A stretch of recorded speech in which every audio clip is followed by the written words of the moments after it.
Hello guys, I'm going to actually show you how to fix the Windows Defender error. This is the error message that shows up, and if this shows up, you will be unable to use your Windows Defender to scan your computer for viruses. So this error message, your virus and threat protection is managed by your organization error, appears somehow if there's a threat on your computer and it disallows you to use your Windows Defender. So to fix this, you just need to run the CMD, the command prompt, right click on that and then run as administrator. Okay, so you click yes.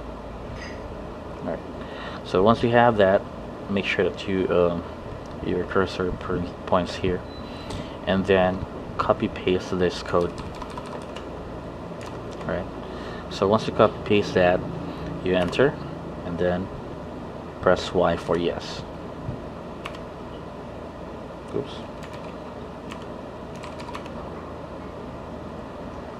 Right, so I actually deleted this earlier, and once it's successful, you'll be able to see that your Windows Defender will be working again.